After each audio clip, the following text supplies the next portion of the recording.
And today I'm joined by Charles Orgbon III. Charles is a second year MLA student in the program. Charles, it's very good to see you, and thank you so much for doing this with us. Indeed. Thank you for the invitation. So, as you know, there are many definitions of critical theory. And one of the first questions that I like to ask students in this podcast is what is your own definition? Yeah, I think critical theory engages us to consider how do we live in this world? How do we interact with systems, institutions? It's a method to interrogate and critique how our society is structured and seeking to kind of uncover and challenge potentially some of those power dynamics, some of those inequities that we discover, and also just questioning dominant narratives. I think of myself as a student of critical theory as someone that has to be curious and inquisitive about the world, asking the how and the whys of why things and how things work. And can you also expand a little bit on how has critical theory changed your perspective on liberal arts, uh, on your research, or maybe on the world around you?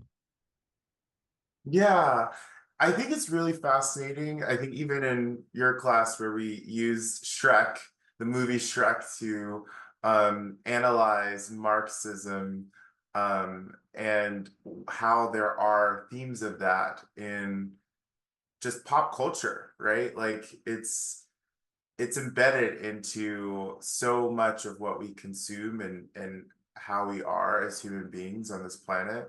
I feel like critical theory is sort of like you can watch any cartoon and start asking questions like, why is the villain always acting mean, or why does the hero always win? And it's bits like that that critical theory is like. It's no longer some cursory experience of the world. It's kind of interrogating um, why things are the way that they are. It's like being a detective in stories and pictures and songs, and even the rules that we live by every day. Um, and so critical theory helps us ask those important questions like, why are things the way that they are, and who made them that way? And it's like that magnifying glass to look closely at the world and better understand it. And so I found myself engaging with the world differently and thinking about some of the things we read around feminism and like, oh, why do I have this position? And sort of challenging my own understandings of what I want and how I see the world and how I interpret things. Critical theory has just expanded my lens for that sort of analysis. And you mentioned feminism, just right now, and this is one of the theory, of course, that we explore in the course. And in the course, for the people who are watching us today, we are exploring maybe 14, 15 theories, I think. We are not exploring all critical theories that there is in academia. But if there is one theory that really force you to interrogate, as you say, dominant narratives and system of power, what would it be? Yeah. Hard to say one because I identify as a Black queer man. So there's the racial aspect, critical race theory that's been really interesting for me to explore, as well as queer theory, and how that relates to my queer identity. And um, feminism is also really important because even in same-sex male relationships and gay relationships, like the ideas of the patriarchy and maybe so the ideas that come out of feminism still impact the dynamics between two men too, because we live in such a heteronormative world. There's a tendency to start to assign some of these same patterns of thinking between men and women, even between two men, which is really fascinating. Um, but yeah, as a Black queer man, I study critical theory because I'm concerned about how these systems and structures have held the communities that I belong to back, and taking that knowledge and that lens to sort of dissect that web of those societal norms and those power structures and biases that have perpetuated that inequality and injustice. When I think about critical theory, and respect to queer studies, thinking about challenging heteronormativity. Why is heteronormativity the norm, and why is it so pervasive in our society? And the narrative that marginalizes and erases those experiences of queer individuals too is part of that. Um, and then thinking about racism, um, the complex system of racist racial bias that's embedded into our society, how that impacts the Black community, and how that manifests itself in everything from education and housing to employment and climate change. Another layer that I add to everything that I think about when I'm studying in the critical theory course is certainly climate change, and how the future is some equation of mitigation, adaptation, and human suffering, right? And um, how what we choose to do now and what we choose not to do is a lever on how much human suffering we'll experience as a global society. And critical theory helps me start to see how those webs to how climate change really impacts every aspect of our lives. And that's actually the work I do in my day job, is around climate change and helping companies reduce their environmental um, and social impacts to society, the negative environmental and social impacts to society, and how they can operate more responsibly. Yeah, because I mean, as you mentioned, critical theory is really about trying to debunk, those dominant narratives that we are all surrounded by. And so, of course, those theories, the first ones that you mentioned, queer theory, critical race theory, align with your identities. But one thing that's been very beautiful for me is to have students who do not identify as queer, for example, and who tell me, "Oh, wow, I learned so much about myself by just learning about queer theory." Yeah. Because those system of power, do influence the way I view the world as well, and so that's been very, very interesting to hear that. Um, as you I know, will add to that actually, because yeah, sure, being queer, there's the physicality of who you love, right? yeah, And then there's like a mindset of how you think about the world. yeah, Like being queer is more than just the physicality. It's like the experience of being queer is like, I can say personally, being a gay man is being exactly the opposite of what I was told was like the right way to live in the world, yeah, right? Is the right way to be. And yeah, so there's sort of like there's a mindset for someone to embrace that queer identity and to do what is like not expected of them in this heteronormative world, and not play by the rules of like what a man is supposed to be or whatever.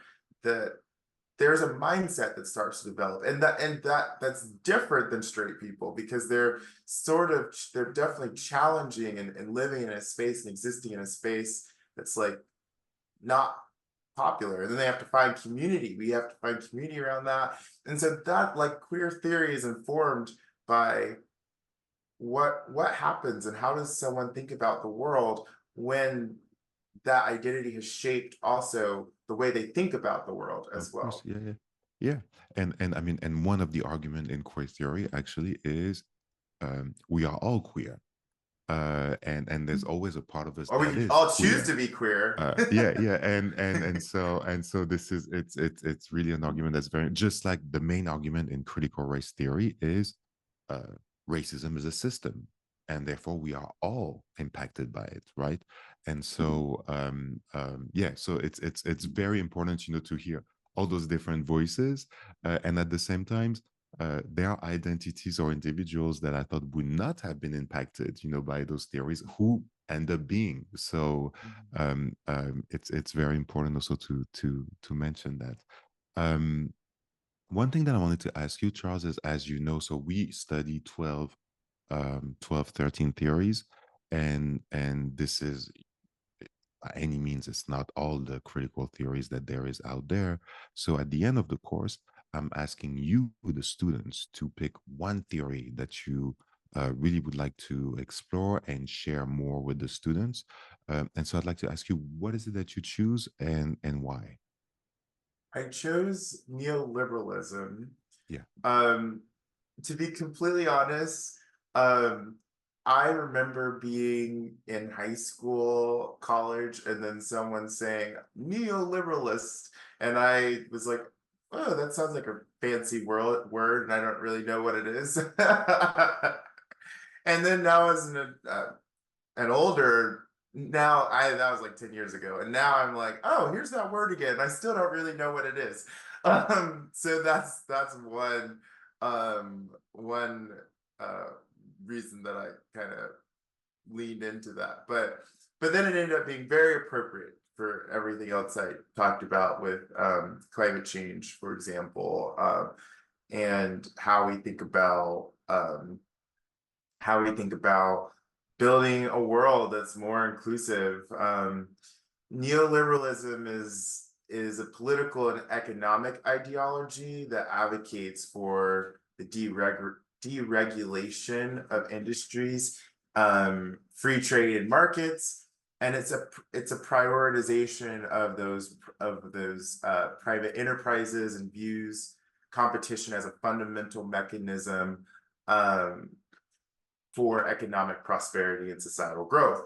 And so basically, neoliberals believe that the government should limit their intervention in the economy, and instead, like individuals and individual freedom and entrepreneurship should really drive innovation in the economy.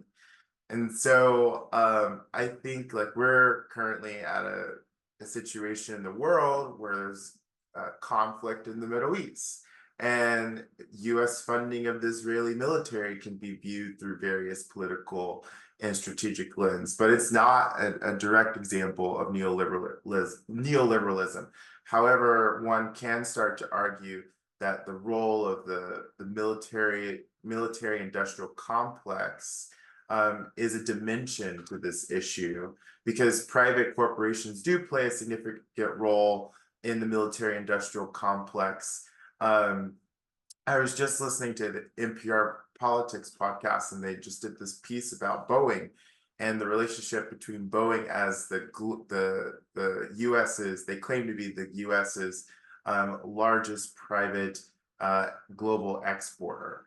And that's what we export to the world is uh, uh, the sort of equipment that is then being used in global aviation, but also in this to support this military industrial complex. Um, and so um, the it's a way to understand. I use neoliberalism here as an example, as a way to understand the potential impacts it has politically and economically in our society in this, for example, in this situation. Yeah, and again, right here, neoliberalism is so ingrained in our everyday life that sometimes um, we do not even notice or know anymore that this is indeed an ideology, right? That this is a framework of thinking, and that there are other frameworks of thinking. To summarize everything that we have said so far, and this is my last question for you. Um, this is really a question that's mainly for people who are thinking about taking this course. Why do you think it's important to study critical theory? Yeah. Um, I hope it's not just understanding these systems of oppression, but also to find ways to resist and challenge them. Yeah. that it equips me with the tools to advocate for a more inclusive, equitable society. That it empowers me to reshape the narratives and structures that have held the communities that I belong to back, and paving the way for a future where everyone's identity and experiences are Mhm. recognized and valued. Mhm. Yeah. Yeah, absolutely. And so, Charles, on that note, thank you so much for taking the time to speak with us today. I'm sure that this conversation is going to be particularly inspiring to our students and to everybody who is watching us today. Stay tuned for our next episode. It's coming up in 2 weeks. Thank you, Charles. Thank you.